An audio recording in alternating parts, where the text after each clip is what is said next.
Хайырлы кеш, тур эфирда яңалқар чарылышы сіздің білән Рузель Мингалимов. Алғатауа бүгінгі тіп темалар хақында. Яқтыртқыш элементлары не үшін керек?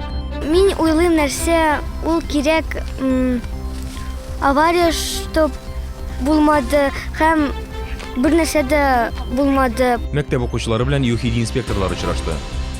Менә безнең заводтан шул калган хәрбәрләре генә калды истәлек булып. Кирпеч ясау оешмасы ябылган, әмма технологияләр әле дә сакланган.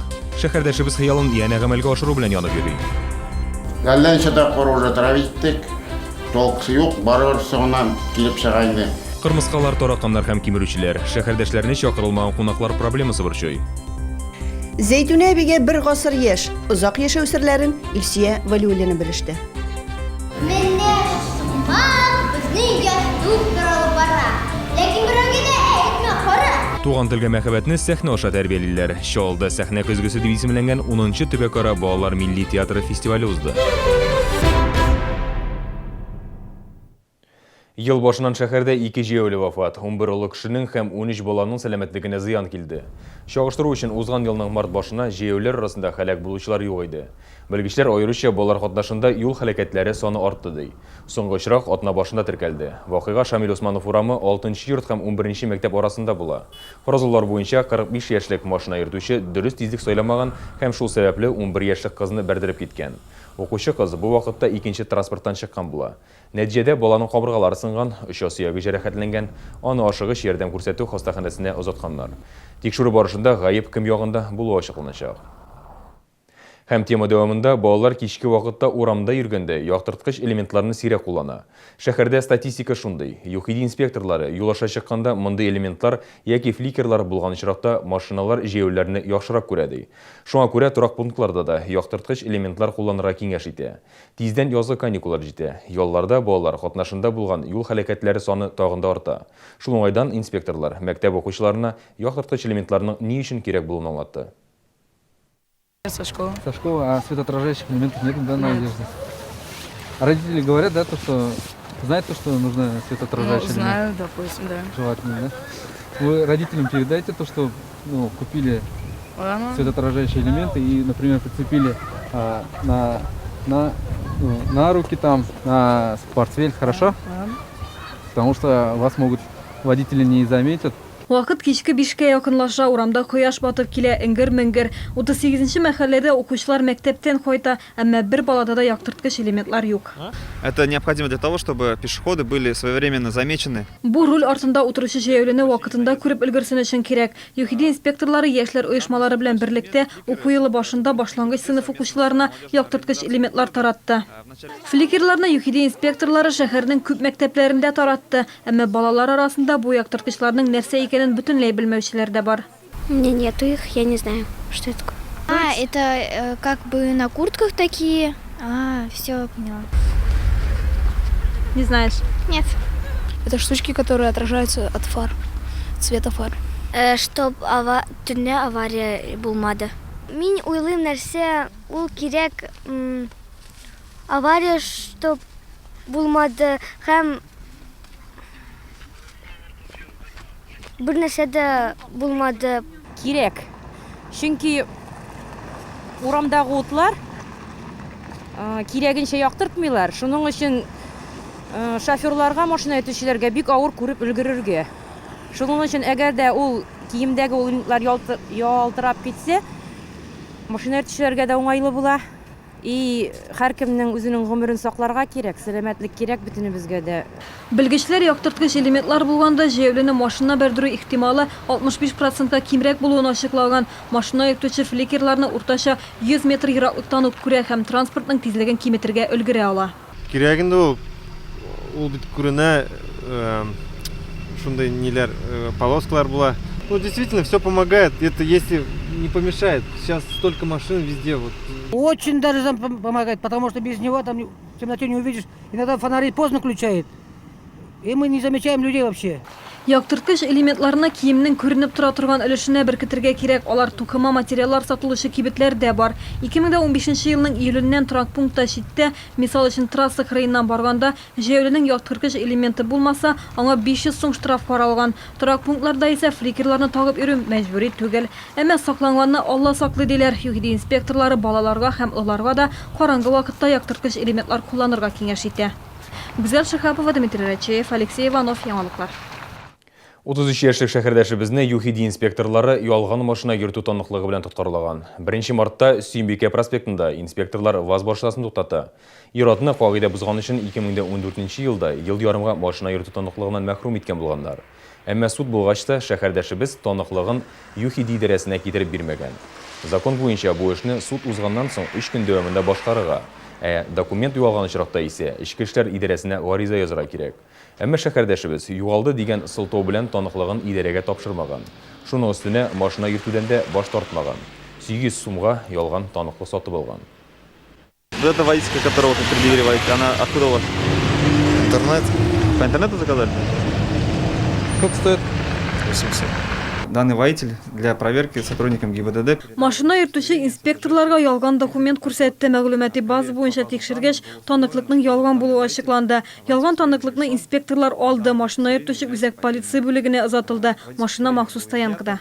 Ел ярым вакыт узса да шәһәрдәшебезгә хәзер кабат шул кадәр вакыт машинада пассажир булып кына йөрергә ярый. Моннан тыш Россиянең җинаять кодексы буенча ялган документлар кулланган өчен 80 мең сумга кадәр штрафка да тартырга, 240 сәгать мәҗбүри эшләргә җәлеп итәргә мөмкиннәр.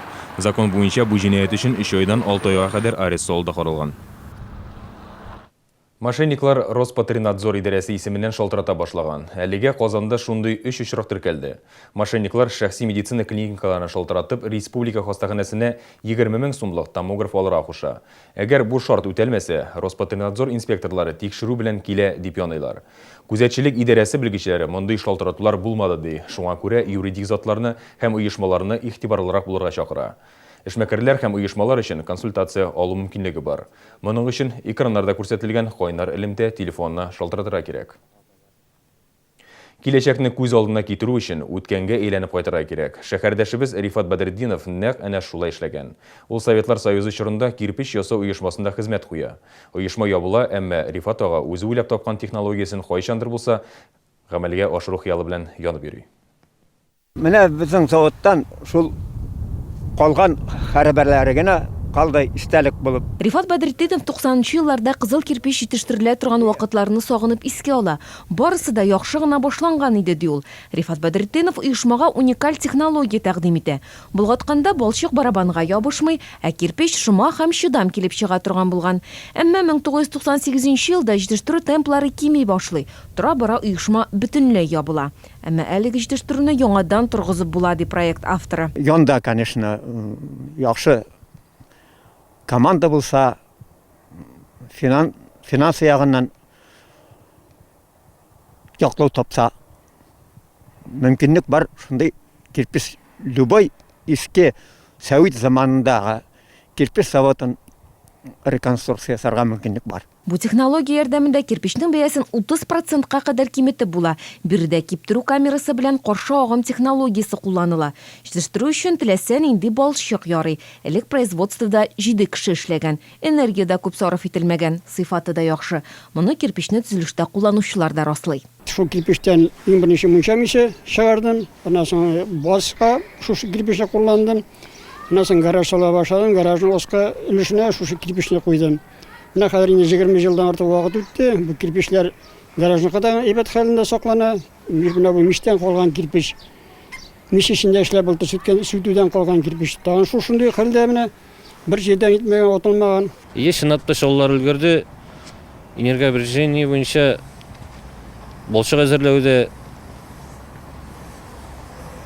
10 киловатт китсә, бүтән производстволарда 30 киловаттан күбрәк китә. Хәзер Рифат Бадретдинов әлеге җитештерү технологиясына патент алган. Әлегә илдәге җитештерүчеләр аның белән кызыксынмый. Әмма Европадан инде тәкъдимнәр дә килә башлаган. Әмма Рифат Бадретдинов әлеге проектны Россиядә гамәлгә ашыру ягында. Бу технологияны кулланган очракта оешмалар икътисади авыр чорда түбән бәядән төзелеш материалы җитештерә алыр иде. Фәридә Сабирҗанова, Константин Величко, Ленар Султанов, Яңалыклар. Әллән шыда қоружа травиттік, толқысы yok, барыр соңынан келіп шығайны. Кырмыскалар, тараканнар һәм кимерүчеләр, шәһәрдәшләрне чакырылмаган кунаклар проблемасы борчый. Зәйтүнә әбигә бер гасыр яшь, озак яшәү серләрен Илсия Вәлиуллина белеште. Менә шулмак безнең өйгә туп торалып бара. Ләкин берәүгә дә әйтмә, кара. Туган телгә мәхәббәтне сәхнә аша тәрбиялиләр. Чаллыда сәхнә көзгесе дип исемләнгән 10-нчы төбәкара балалар милли театры фестивале узды. Фирма Ролли Солли проводит выставку-продажу плащей, ветровок, курток. Новая коллекция 2016 с 4 по 7 марта в ДК КамАЗ. Узнавая о наших ценах, взлетает от радости. Квартиры в жилом комплексе «Крылатый» от 1 600 000 рублей. Сдача в марте. 78 24 32. Матур, нәфис, затлы, сезнең өчен ул кадерләрдән кадерле. Эссен гипермаркетында 8 март уңайыннан яраткан хатын-кызларыбыз өчен күп төрле бүләкләр. Россия шоколад конфеты нибары 149 сум 90 тиен.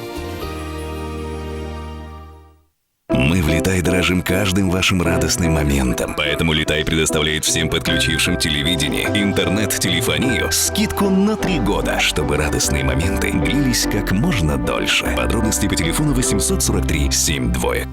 Магазины цветов и подарков «Веранда». Всегда свежесрезанные цветы, комнатные растения, а также игрушки, подарки и сувениры. Оформление свадеб, декор любой сложности. Доставка цветов и подарков. Работаем круглосуточно. Остановка «Центр», дом 4301 и остановка «Пединститут».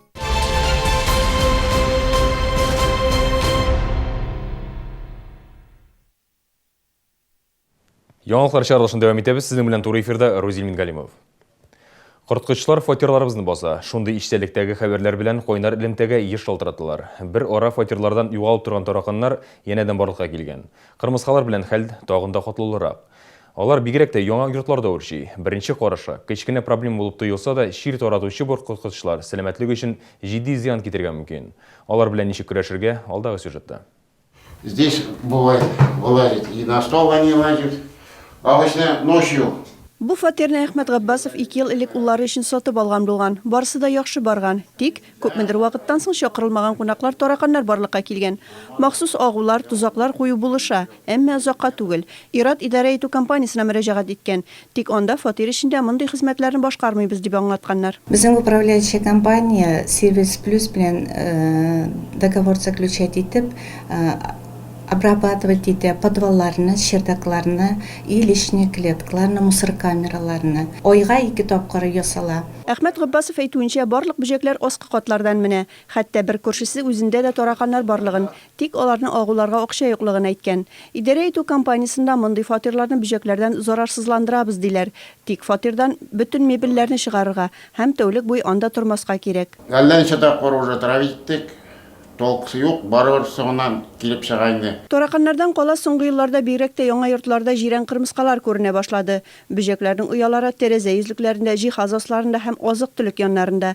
Бер ел эчендә алар берничә меңнәргә кадәр үрчи. Бер фатирны гына яки кырмыскалар урнашкан урынны гына агулау тиешле нәтиҗәләр бирми. Исходя из биологии муравьев, аны кырмыска караңгы урында качып яши. Эшче кырмыскалар аны үлсен өчен ашатырга тиеш. Шуңа күрә сүз биредә химик матдәләр турында гына түгел, агулау өчен ризыклы препаратлар куллану турында бара. Бөҗәкләр һәм кимерүчеләр проблемасын йортларда хәл итәргә мөмкин. Моның өчен шәһәрдә махсус Сервис Плюс компаниясе эшли. Аларга түләргә кирәк түгел. Фатир өчен түләү квитанцияларына әлеге хезмәт каралган. Бары тик идарә итү компаниясына гариза бирергә кирәк. Алар үз чиратында аны тиешле урынга тапшыра. Белгечләр 2нче көнне килеп йорт подвалларын һәм шүп камераларын тикшерә. Фатирга дезинфекция үткәрми, ләкин корткычлардан арындыру юлларын тәкъдим итәчәкләр. Илсия Вәлиуллина, Елена Камалова, яңалыклар. 100 яшьлек киң күңелле әби. Шәһәрдәшебез Зәйтүнә Сөнгатуллина 101 яшенә чыкты. Бер гасыр элек туган әби әле бүген дә токмаклар җырлый. Аның белән безнең төшерү төркемендә күрешеп кайтты. 1916 елның 1 марты. Янәшәмдәге Зәйтүнә әбигә бер гасыр яшь. Әби әйтүенчә, 100 яшьлек әбинең кулларын тотсаң, гомер буе рәхәт яшәрсең ди. Зәйтүнә Сыңгатуллинаның әлеге паспорты инде берничә тапкыр алыштырылган. Соңгы тапкыр 12 ел элек. Куелган имзасы да бик үзенчәлекле. 3 класс кына белем ала ул. Чөнки бик яшьли эшли башлый. Кытай шикләренә кадәр барып җитә. Читтә йөрдем мин гомер буе. 7 yaşında балаларга киттем бер туганама. Зәйтүнә Сабир кызы Саба районының Төбәк авылында 7 балалы гаиләдә туа. Бөек Ватан сугышы чорында башка бик күп хатын-кызлар рәтендә тылда хезмәт куя. Казанда дары заводында эшли. Сугыштан соң кияүгә чыга. Сугыш ветераны Кәримулла белән Әлмәттә 2 бала тәрбияләп үстерәләр. Анда шәһәр ашханәсендә эшләп пенсиягә китә. Бик күп мактау хатлары белән бүләкләнә. Ялгызы калгач 2000 елда кызы Чаллыга алып килә. Тыл хезмәтчәне күп санлы юбилей медальләре белән бүләкләнгән. Үткәнен искә төшереп киләчәккә якты өметләр баглый ул. Зәйтүнә әби һәр вакыт изге дугада. Менә Аллаһ Таала әйткән, сезгә дә ике жол бирәм дигән. Берсе оңга, берсе солга дигән. Кайсы теләсәгез шуңа керәсез дигән. Оңга киткәнә 3 вакытка керәсез дигән. Солга китсәгез дигән, тәмуга төшерсез дигән. Менә шул. Оңга китегез.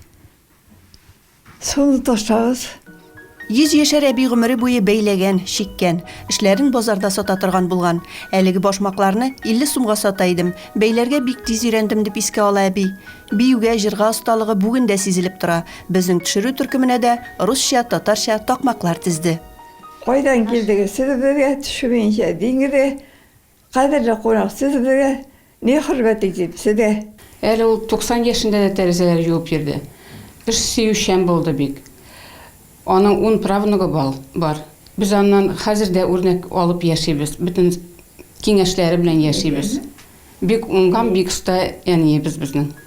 Бүген Зәйтүнә әби 101 яшенә чыкты. Бу көннәрдә ул туганнарыннан, гаилә дусларының балаларыннан котлаулар кабул итә. Мәсьәлебезнең бер иң зур бутагы син калдың.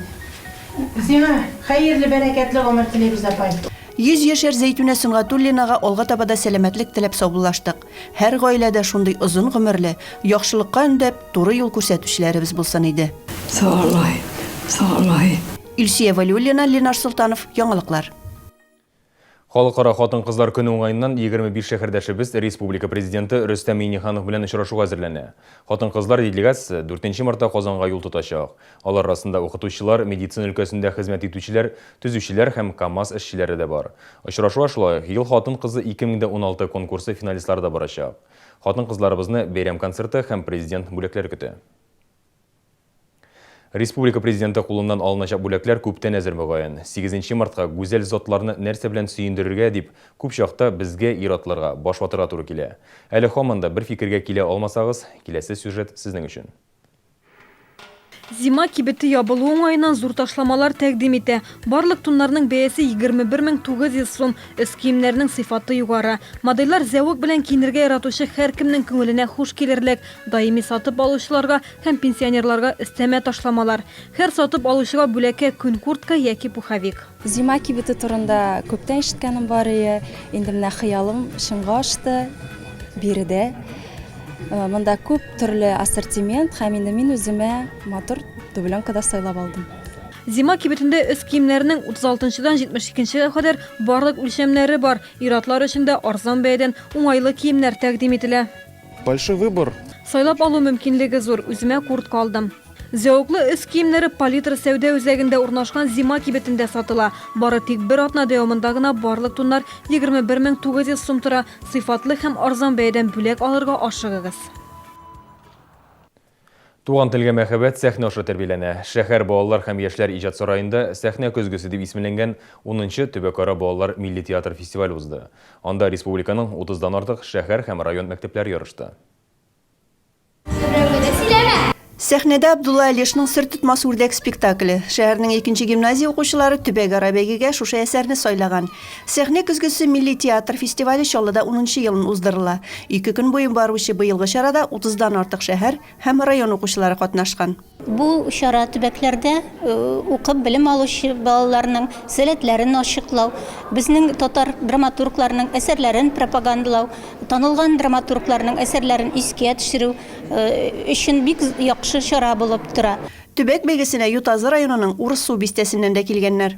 Без Муса Җәлилнең «Кызы Ромашка» шигыренә спектакль куйдык. Мин анда Ромашка булып бидем. Без 3 кыз әкиятен башкардык. Мин анда әни ролен уйнадым. Миңа бик ошады. Әкият узын булмады. Кеше арасында, халык арасында матур итеп чыгыш ясарга өйрәнәләр. Сөйләм телен үстерәләр, сәнгатьле сөйләм теле, аралашу да һәм сәхнәдә балаларның тормыштагыча хәрәкәт итүләре, Муса Җәлилнең шигырендәге Кызыл Ромашкан белән горурлык хисләре тәрбияләнә. Сәхнәдә балаларның теле шарлана, кыюлыгы арта дигән артистларга бәя бирүчеләр. Шулай да җитешсезлекләр дә юк түгел. Балаларда сөйләм теле аксый. Алар менә каушыйлар бит инде, алар белән ныграк эшләргә кирәк үзебезнең менә шушы телебез менә гарип теле әле безнең татар теле. Бәйгедә 400-гә якын бала катнашты, җиңүчеләргә гран-при тапшырылды. Аңа Чаллы шәһәренең Мулла Нур Вахитов исемендәге 2-нче гимназия һәм Гали Акыш исемендәге 84-нче лицей-интернат укучылары лаек булды. Илсия Валиуллина, Ленар Султанов, яңалыклар. Безнең яңалыклар белән сез tvchilny.ru рәсми сайтыбызда һәм шулай ВКонтакте челтәренең төркемебездә таныша аласыз. Эфирда Рузил Минганев булды. Киләсе очрашуларга кадәр.